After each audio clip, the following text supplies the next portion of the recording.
വരട്ടെ. ശരി, വളരെ നന്ദി. അത് രാംനാഥനല്ലേ? കണ്ണോത്ത് രാംനാഥൻ. അതെ.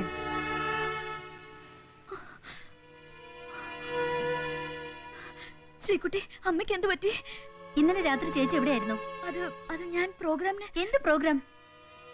ചേച്ചി ഇന്നലെ പോയ പുറകെ നിങ്ങളുടെ ട്രൂപ്പിൽ നിന്ന് ഒരാൾ ഇവിടെ വന്നിരുന്നു. നാളെ വൈകുന്നേരം തൃശ്ശൂരിനടുത്തൊരു അമ്പലത്തില് ബാലയുണ്ടെന്ന് അറിയിക്കാൻ.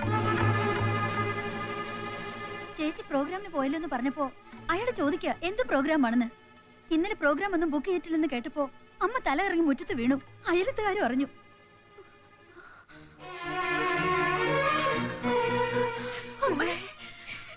അമ്മ പേടിക്കണ പോലെ ഒന്നും സംഭവിച്ചിട്ടില്ല. ഉദയൻ എന്നെ ചതിച്ചതാ. നിന്നെ ആ ദുഷ്ടം വല്ലതും എന്റെ ഈശ്വര വല്ല വിഷം തന്ന് മൂന്നും കൂടി പ്രാണം കളയേണ്ടി വരുമോ? ഇല്ലമ്മ, ഈശ്വരൻ എന്നെ രക്ഷിച്ചു. അങ്ങനെ വല്ലത് സംഭവിച്ചിരുന്നെങ്കിൽ ഈ മോളെ പിന്നെ അമ്മ ജീവനോടെ കാണില്ലായിരുന്നു. അഭിമാനിയായ അച്ഛന്റെ മോളാ ഞാൻ.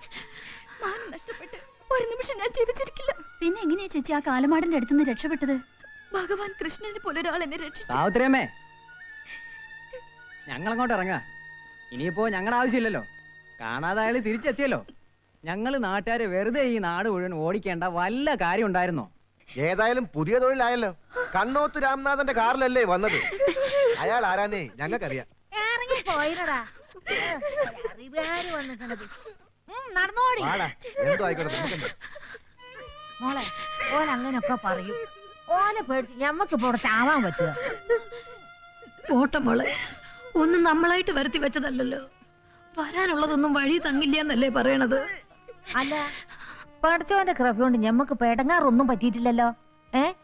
അതന്നെ വലിയ നസീബ് കൂട്ടിക്കോളി. എന്തേ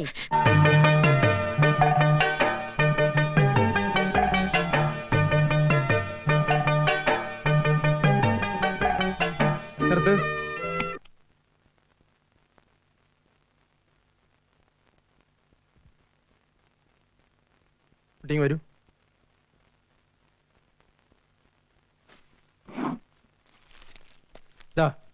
ഇതുവരെയുള്ള ശമ്പളവും പാരിതോഷികമായിട്ടൊരു 500 രൂപയുണ്ട്.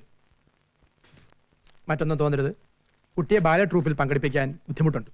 കുട്ടിയെ പങ്കെടുപ്പിച്ചാൽ ഈ നിൽക്കുന്ന കുട്ടികളെ അയക്കില്ലെന്നാണ് അവരുടെ രക്ഷിതാക്കൾ പറയുന്നത്. ഞാൻ എന്താ ചെയ്യുക? വിരോധമൊന്നും തോന്നരുത്. ആ സംഭവം നാട്ടിലാകെ പാട്ടായിരിക്കുക. എനിക്കാണെങ്കിൽ ട്രൂപ്പിന്റെ സൽപ്പേര് നോക്കണ്ടേ? ഇതാ കുട്ടി ഇറങ്ങിയല്ലേ, വരൂ.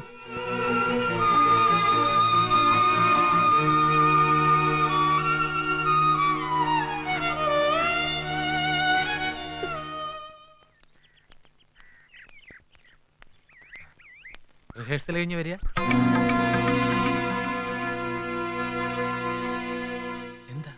എന്താ ഉണ്ണി? എന്നെ ട്രൂപ്പിൽ നിന്ന് പിരിച്ചുവിട്ടു. പിരിച്ചുവിട്ടോ? ഞാൻ ട്രൂപ്പിലുണ്ടാവുന്നത് മറ്റു കുട്ടികൾക്ക് ചീത്ത പേരാണത്ര. എന്താ ഇത്? കണ്ട തെമ്മാടികൾ അതും ഇതൊക്കെ പറഞ്ഞു നടക്കുന്നു വെച്ചാൽ ഉണ്ണിമായി അറിയാവുന്നവരാരെങ്കിലും അത് വിശ്വസിക്കോ? വിശ്വസിക്കുന്നവരുണ്ട്. സത്യം എന്തെന്ന് അറിയാതെയാണ് ഇല്ലാത്തതൊക്കെ. ആ ഉദയനാണ് എല്ലാത്തിനും കാരണം. എല്ലാം ഞാൻ അറിഞ്ഞു. ഉണ്ണി പൊക്കോളൂ.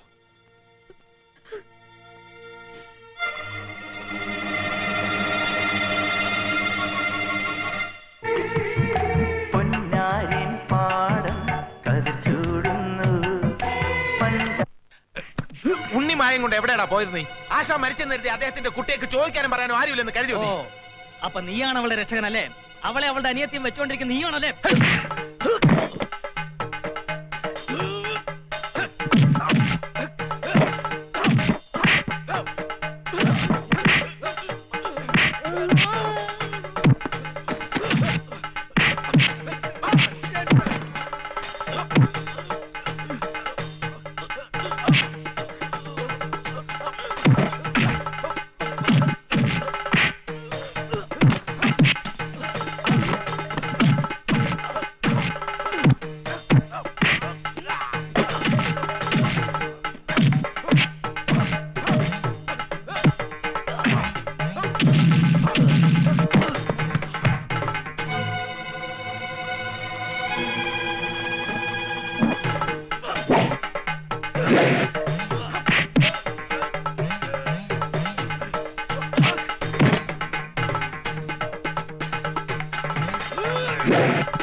വേണ്ട മുല്ലാക്ക, എന്നെ ഓർത്തെങ്കിലും.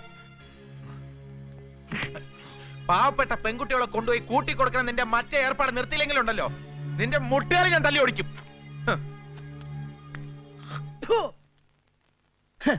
മനസ്സറിഞ്ഞ് ഞങ്ങൾ ഒരു തെറ്റും ചെയ്തിട്ടില്ല ചേട്ടാ. എന്നിട്ടാണോ ഈ ദേശത്തുന്ന ആളുകൾ അനുജന്റെ ഭാര്യയുടെയും മക്കളുടെ നടപടി ദോഷങ്ങളെ കുറിച്ച് പറയാൻ എന്റെ അടുത്തേക്ക് അവിടെ എത്തിയത്? അകലെ ചെന്ന് പാർത്താനും നാണം കിടത്തുകയെന്ന് വെച്ചാൽ സന്ധ്യയാവുമ്പോ കാറുകൾ എത്തണു, പെൺകിടാങ്ങളെയും കൂട്ടി പോണു, പുലരുമ്പോ തിരിച്ചു കൊണ്ടുപോയിട്ടു. എന്തൊക്കെയാ ആളുകൾ പറയണത്? നാണക്കേട്. തീയില്ലാതെ പുകയുണ്ടാവോ? അച്ഛൻ മരിച്ചതിന് ശേഷം ഇവിടുത്തെ അടുപ്പിൽ തീ പുകയുന്നുണ്ടെന്ന് ഒരു പ്രാവശ്യങ്ങളിൽ അന്വേഷിച്ച് വന്നിട്ട് നാട്ടുകാരുടെ തേടി പോകേണ്ട കാര്യം പറഞ്ഞാൽ നന്നായിരുന്നു. ഞങ്ങൾ എങ്ങനെയെങ്കിലും ഇവിടെ ജീവിച്ചോട്ട് വലിയ ശ്രീകുട്ടി, നിന്റെയൊക്കെ തോന്നിയാസം പോലെ ജീവിക്കാൻ ഇവിടെ പറ്റില്ല. ഈ വീടും പോരോടും എനിക്ക് തീരെ എഴുത്തന്നിട്ട് എവിടെയാച്ചാ പൊയ്ക്കോ, എങ്ങനെയാച്ചാ ജീവിച്ചോ. ഓ, ഇനി ഇതിന്റെ പേര് ഞങ്ങളെ നാട്ടിൽ നിന്ന് പറഞ്ഞയച്ചിട്ട് വേണമായിരിക്കും ഈ സ്ഥലം കൂടി തട്ടിയെടുക്കാൻ. വല്യച്ഛന്റെ ബുദ്ധി ആർക്കും മനസ്സിലാവില്ലെന്ന് കരുതണ്ട. മിണ്ടി പോവരുത്. മടവനടുത്ത് രണ്ടിനും വെട്ടിക്കണ്ടിച്ചിട്ട് പോവാ വേണ്ടത്. വെട്ടിക്കണ്ടിക്ക് അങ്ങ് വാ, നിന്ന് തരാം. മര്യാദയ്ക്ക് ഇവിടെ ഇറങ്ങി പോകുന്നുണ്ടോ? ശ്രീകരൻ ഓണം കിട്ട കൂട്ടങ്ങൾ. സാരമില്ല മോളെ, ഒക്കെ സഹിച്ചല്ലേ പറ്റൂ. വല്യച്ഛന്റെ സ്വഭാവം നിനക്കറിയാവുന്നതല്ലേ. വല്യച്ഛൻ അത്ര വല്യച്ഛൻ ദുഷ്ടനാ. പോട്ടെ മോളെ, നീ പോയി കൈയും മുഖം കഴുകി വിളക്ക് വെക്ക്. എന്തിനാ വിളക്ക് വെക്കുന്നത്? എന്തിനാ പ്രാർത്ഥിക്കുന്നത്? ഒന്നിനൊന്നും ദോഷമല്ലാതെ എന്തെങ്കിലും നല്ലതുണ്ടായിട്ടുണ്ടോ ഈ വീട്ടില്? എനിക്ക് വയ്യ. നിഷേധി, ദൈവദോഷം പറയുന്നു. ഇങ്ങനെയും കഴിയണത് ദൈവകൃപ ഒന്നുകൊണ്ട് മാത്രം. ഇച്ഛ തെറ്റിയാൽ ഈശ്വരൻ നിന്ന പാടില്ല മോളെ. ഒരു വഴി അടഞ്ഞ മറ്റൊരു വഴി തുറന്നു കിട്ടും. അല്ല, അമ്മയും മോളും കൂടി എന്ത് വർത്താനം പറഞ്ഞിക്ക? എനിക്കിങ്ങോട്ട് വരോ? ഉണ്ണിമായ നാട്ടുകാരെന്തൊക്കെയോ പറയണ കേട്ട് ആ മാഷ് ട്രൂപ്പിന്ന് പറഞ്ഞു വിട്ട്. ആ, അത് ഞാനും അറിഞ്ഞ്. മുല്ലാക പറഞ്ഞിട്ടാ ഞാൻ വന്നേ. എന്താ അമ്മനമ്മ? ഞമ്മളെ കല്യാണി കുട്ടിയമ്മ നടത്തുന്ന ആ നൃത്ത സ്കൂളുണ്ടല്ലോ, അതിലേക്ക് ഡാൻസ് പഠിപ്പിക്കാൻ ഒരു ടീച്ചറെ വേണമെന്ന്. ഉണ്ണിമായന്റെ കാര്യം മുല്ലാക്ക പറഞ്ഞിക്കണേ. നിങ്ങൾ ഇഷ്ടം അറിയാൻ വിട്ടതാണ് ഇപ്പൊ എന്നെ. ഇനി ഇപ്പൊ എങ്ങും പോകുന്നില്ലമ്മ. ഇതിനൊക്കെ നടന്ന എവിടെ പോയാലും ചീത്തപ്പേര്. അതുകൊണ്ട് ഏതെങ്കിലും ഒരു നല്ല ആലോചന ഒത്തുവന്ന ഇവളെ കല്യാണം കഴിച്ചയക്കാന്ന് ആലോചിക്കുക. ആ, അതാ നല്ലത്. ഞാനും അതന്നെയാ വിചാരിച്ചത്. പൊന്നും പണവും ഒന്നും വാങ്ങാതെ കെട്ടാൻ ആരെങ്കിലും വരുവോ ആവോ? പൊന്നും പണവും ഒന്നും ഞങ്ങൾക്ക് വേണ്ട. നല്ല തറവാട്ടിൽ പിറന്ന ഐശ്വര്യമുള്ള പെൺകുട്ടി ആയിരിക്കണമെന്നേ ഞങ്ങൾക്ക് നിർബന്ധമുള്ളൂ.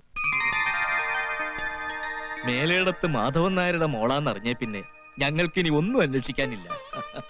ഇനി ദിവസം അങ്ങ് നിശ്ചയിച്ചാ മതി. അടുത്ത മാസം നല്ലൊരു മുഹൂർത്തം നോക്കി ഗോവിന്ദിന്റെ അടുത്ത് കൊടുത്തു വിടാം. എന്താ? അങ്ങനെ ആവട്ടെ. എന്നാ ഞങ്ങൾ ഇറങ്ങുന്നു.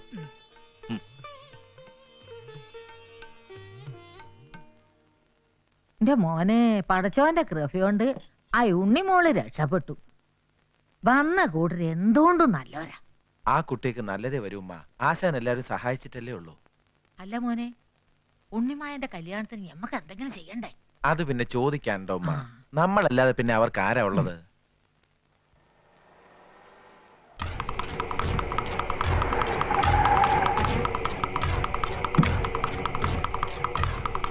അമ്മേ, അയാൾ വന്നിരിക്കുന്നു. ആര്? അന്ന് എന്നെ കാറിൽ ഇവിടെ കൊണ്ടുവന്ന് ആക്കിയെന്ന് പറഞ്ഞില്ലേ, അയാള് രാമനാഥൻ. അയാളുടെ കാറാണെന്ന് തോന്നുന്നു. ആപത്തിൽ നിന്നെ രക്ഷിച്ച ആളാന്നല്ലേ പറഞ്ഞത്? അതൊക്കെ ശരിയാ. അന്ന് കാറിൽ ഇവിടെ കൊണ്ടുവന്ന് ഇറക്കിയതിന്റെ പേരിൽ ആളുകൾ എന്തൊക്കെയാ പറഞ്ഞുണ്ടാക്കിയതെന്ന് ഇത്ര വേഗം മറന്നു അമ്മ. വിളിച്ചിരുത്തി വർത്തമാനം പറഞ്ഞ ആ ലോഹിത്തി വീണ്ടും വരും. പിന്നെ ഈ ദേശത്ത് ജീവിക്കണ്ട.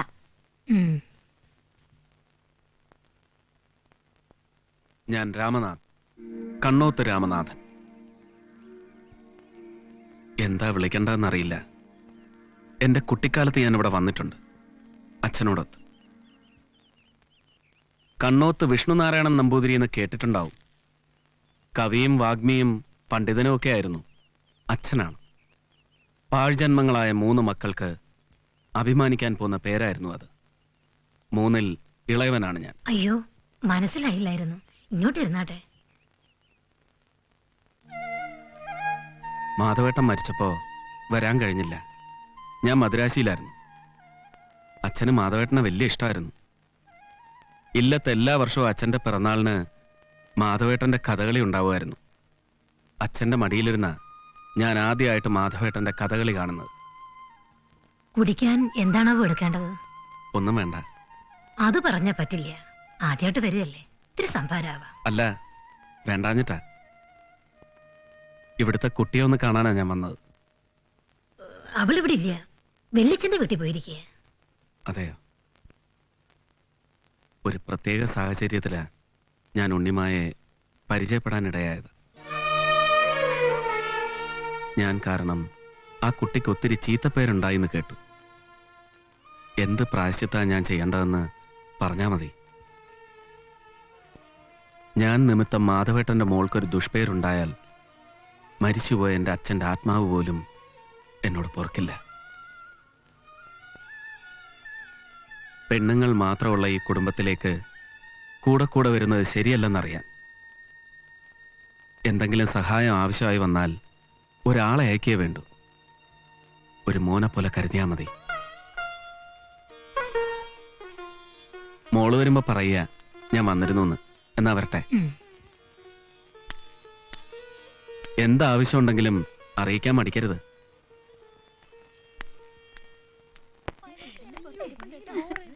ഹലോ, ഞങ്ങളും ഒരു ബാലേ ട്രൂപ്പ് തുടങ്ങുന്നുണ്ടേ. ഒന്ന് ബുക്ക് ചെയ്യണമായിരുന്നു. എത്രയാണാവോ റേറ്റ്?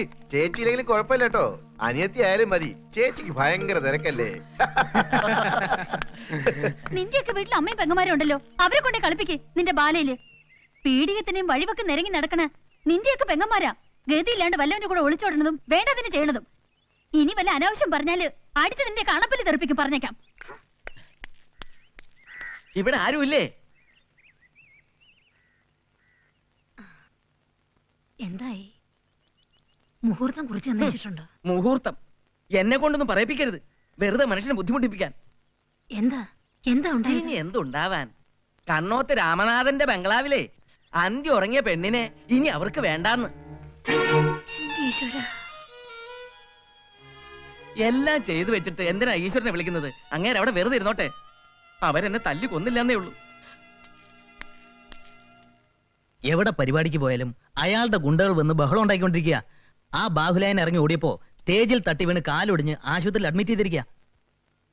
ഇങ്ങനെയായ ഞങ്ങൾക്ക് ഇനി പ്രോഗ്രാമിന് വരാൻ ബുദ്ധിമുട്ടുണ്ട്. ഞങ്ങൾക്ക് ഞങ്ങളുടെ ജീവന വലുത്. ഞങ്ങളൊന്നും അറിഞ്ഞിട്ടില്ല. അതെ, അതറിയാം. എല്ലാറ്റിനും പിന്നിൽ അയാളാ. ആര്? കണ്ണോത്ത് വിഷ്ണുനാരായണൻ നമ്പൂരുടെ ഇളയ സന്തതി ആ രാമനാഥൻ. കുട്ടി എനിക്കൊരു ഉപകാരം ചെയ്യണം. ദൈവത്തെ ഓർത്ത് ഞങ്ങളെ ഉപദ്രവിക്കരുതെന്ന് അയാളോടൊന്ന് പറയണം. പകരം കുട്ടിയെ ഞാൻ ട്രൂപ്പിൽ തിരിച്ചെടുത്തോളാം. ആരുടെയും ഭീഷണിക്ക് വഴങ്ങി മാഷ് എന്നെ ട്രൂപ്പിൽ തിരിച്ചെടുക്കണ്ട. അല്ലെങ്കിൽ തന്നെ രാമനാഥൻ എന്ന വ്യക്തിയുമായി എനിക്ക് യാതൊരു ബന്ധമോ അടുപ്പമോ ഇല്ല. അത് പറയരുത്. അദ്ദേഹം കൂടെ കൂടെ ഇവിടെ വരാറുണ്ടെന്നാണല്ലോ കേട്ടത്. കേട്ടതൊക്കെ കണ്ണു അടിച്ച് വിശ്വസിക്കുന്നതാ മാഷിന്റെ കുഴപ്പം. ആകെ 2 തവണ അയാൾ ഇവിടെ വന്നിരുന്നു. മാസ്റ്റർ ട്രൂപ്പിലെ നായകൻ ഉദയൻ എന്നെ ബാലയുണ്ടെന്ന് വിശ്വസിപ്പിച്ച് വിളിച്ചുകൊണ്ട് പോയതിന്റെ അടുത്ത ദിവസം എന്നെ ഇവിടെ കൊണ്ടുവന്ന് വിടാൻ. അന്ന് എന്താ നടന്നെന്ന് അറിയാനുള്ള ക്ഷമയും സാവകാശം പോലും മാഷിനുണ്ടായില്ലല്ലോ. കുട്ടി എന്നോട് ക്ഷമിക്കണം. എല്ലാം ഞാൻ മനസ്സിലാക്കിയപ്പോ വൈകിപ്പോയി. മൊല്ലാക്ക വന്ന് ഉദയന് ശരിക്കു പെരുമാറി. മാത്രമല്ല അവൻ ഒടുവിൽ എന്നോട് തെറ്റേറ്റു പറഞ്ഞ് ക്ഷമ ചോദിക്കുകയും ചെയ്തു. കുട്ടിക്ക് ഇനി അവനെ കൊണ്ട് ഒരു ശല്യം ഉണ്ടാവില്ല. കുട്ടി നാളെ തന്നെ ട്രൂപ്പിൽ ചേർന്നോളൂ. വേണ്ട, മാഷിന്റെ ഔദാര്യത്തിന് നന്ദി. ഇനി ഞാൻ ഒരിടത്തേക്കും ഇല്ല. രാമനാഥൻ എന്ന ആളോട് മാഷ ഉപദ്രവിക്കരുതെന്ന് പറയല്ലേ വേണ്ടു. ആവാം. പകരം മാഷിന്റെ ട്രൂപ്പിൽ എടുക്കൊന്നും വേണ്ട. വളരെ ഉപകാരം. എന്നാ ഞാൻ ഇറങ്ങട്ടെ.